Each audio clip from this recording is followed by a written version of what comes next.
घूंघट तो निकालना ही पड़ेगा। शुरू में जब ससुराल आई थी तब दादी सास से घूंघट निकालती थी।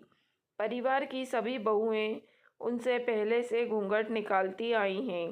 दादी सास की धाक भी बहुत तेज रही है सब पर, इसलिए किसी ने भी इस पे सवाल नहीं उठाया कभी। बस चुप्पी साध के अपने घूंघट खींच लिया।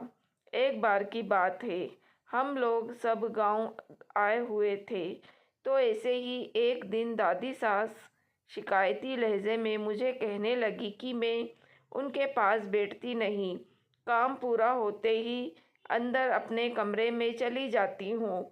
तो इस पे मैंने कहा कि इस हाथ भर घूंघट में मैं आपसे बात कैसे करूँ।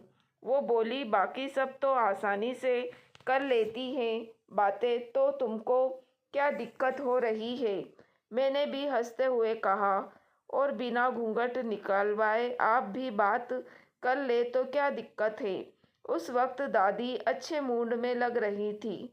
इससे पहले हमने बैठकर कभी ऐसी चर्चा नहीं की। मुझे भी लगा ये सही वक्त है अपनी बात रखने का। तो मैंने अपनी बात आगे बढ़ाते हुए कहा कि दादी, इस घूंघट की परंपरा को हम बंद क्यों नहीं कर देते। कब तक इन बेजान परंपराओं को अपने कंधों पर ढोते रहेंगे। घूंघट तो घर की इज्जत होती है, इससे बड़ों का मान सम्मान बना रहता है, कह के वो अपनी बात पर अड़ी रही। मैं ये जानती थी कि उनकी पूरी जिंदगी ज़्यादातर गैर ज़रूरी परंपराओं को निभाने में खप गई है। अब एकदम से वो सोच बदल जाए ऐसा मुमकिन नहीं है। फिर भी एक कोशिश करना चाह रही थी। बात अगर घर के इज्जत की है तो फिर तो घर के हर सदस्य को घूंघट में रहना चाहिए। इज्जत की मांग सिर्फ एक तरफ जेंडर से ही क्यों की जाए। और रही बात मान सम्मान की, तो यहाँ आसपास मैंने कई बहुओं को हाथ भर घूंघट में अपने बड़ों पर चीखते चिल्लाते देखा है। इज्जत और मान सम्मान घूंघट निकालने से नहीं बल्कि दिल से दिया जाता है। हमारी चर्चा चल ही रही थी कि इतने में दादी को किसी ने आवाज़ दे दी और वो वहाँ से उठकर चली गई। जाते हुए वो बड़बड़ा रही थी कि घूंघट तो निकालना ही पड़ेगा, ऐसे थोड़ी चलेगा।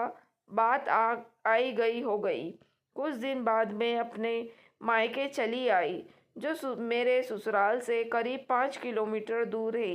एक दिन मेरे पास फ़ोन आया कि दादी की तबीयत बहुत ख़राब है। मैं तुरंत अपने ससुराल के लिए निकल पड़ी।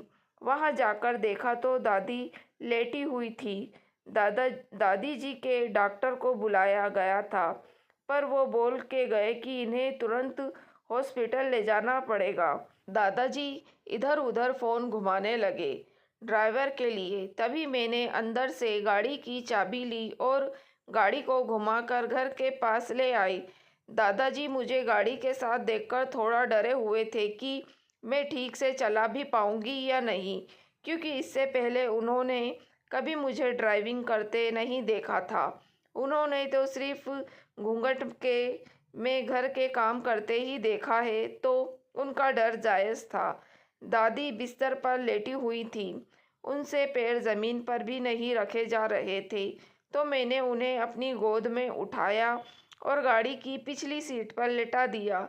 मैंने दादाजी से कहा कि आप घर पर ही रहना, मैं इन्हें हॉस्पिटल लेके जाती हूँ। दादाजी अब भी हैरान थे, क्योंकि उन्होंने इससे पहले मेरी आवाज़ भी नहीं सुनी थी। पढ़ते हुए आप सोच रहे होंगे कि ये किस ज़माने की बात हो रही है, तो ट्रस्ट मी, ये इसी ज़माने की बात है।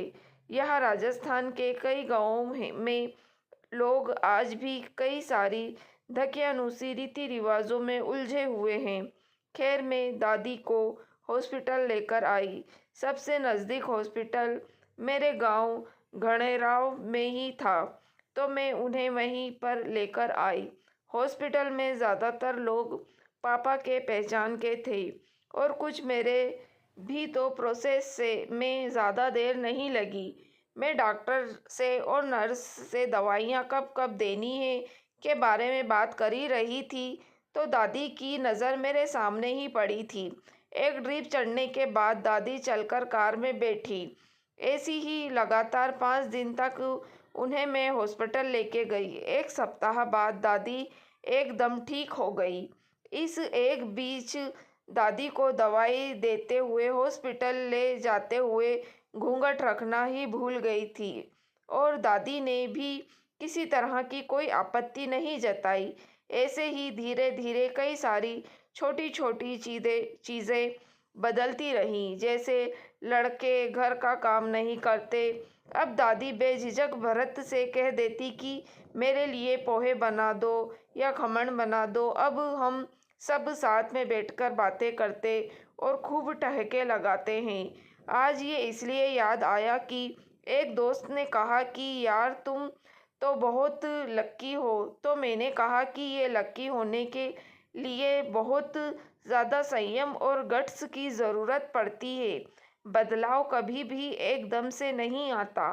थोड़ा थोड़ा खुद को और थोड़ा थोड़ा रहने वालों के लोगों की सोच बदलने के लिए कई साल लग जाते हैं।